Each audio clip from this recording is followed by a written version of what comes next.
Hello నేస్తమా, ఎలా ఉన్నారు అందరూ? నేనైతే సూపర్గా ఉన్నాను. ఈ ఫ్రీ బస్ పుణ్యమా అంటూ రోజుకో గొడవ చూస్తున్నాను నేను బస్లో. అందరిని నెట్టేస్తూ మరి విండో సీట్ సంపాదించా. అట్లుంటుంది మరి మనతోని. సర్లే, ఈ సోదంతా మాకెందుకు చెప్తున్నావు అనుకుంటున్నారు కదా.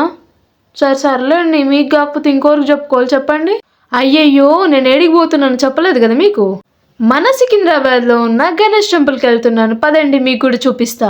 బయట ఎంత ట్రాఫిక్ ఉన్నా, రష్ ఉన్నా కానీ టెంపుల్ లోపల మాత్రం చాలా పీస్ఫుల్గా ఉంది. అలా గుళ్ళోకి వెళ్ళగానే బొట్టు పెట్టేసుకుని దేవునికి నా బాధలన్నీ చెప్పేసుకున్నా. దేవుడు కూడా అనుకుంటుండొచ్చు, ఇంత చిన్న వయసులో ఈ పిల్లకి ఎన్ని కష్టాలా అని చెప్పేసి. ఏం చేస్తాం చెప్పండి, లైఫ్ అంటేనే ప్రాబ్లం అంటేనే లైఫ్, అలా అయిపోయింది జీవితాలు. ఎన్ని బాధలున్నా కానీ మనం స్ట్రాంగ్గా ఉండాలి. మనం స్ట్రాంగ్ ఉంటే ఎవ్వరు కూడా ఏమీ చేయలేరు. నా సోది ఎప్పుడు ఉండేదేలే కానీ టెంపుల్ మాత్రం చాలా పీస్ఫుల్గా ఉంది. మీరు కూడా డెఫినెట్గా విజిట్ చేయండి. బయట ఎంత రష్ ఉన్నా కానీ లోపల మాత్రం చాలా పీస్ఫుల్గా ఉంది. సికింద్రాబాద్ అంటేనే చాలా భయం వేస్తుంది నాకు, ఎందుకంటే జనాలు, ఆ రష్, ఆ వెహికల్స్, ఆ ట్రాఫిక్ సౌండ్ అసలు తట్టుకోలేంరా బాబు. అంత రష్లో కూడా ఇంత పీస్ఫుల్ టెంపుల్ ఉందంటే గ్రేట్ కదా. అలా ఆంజనేయ స్వామిని కూడా దర్శనం చేసేసుకున్నా. నేనైతే సాయంత్రం పూట వచ్చిన గుడికి, జనాలు అయితే ఎవరూ లేరు, సైలెంట్గా పీస్ఫుల్గా ఉంది. మీరు కూడా రావాలంటే ఈవినింగ్ టైం బెస్ట్.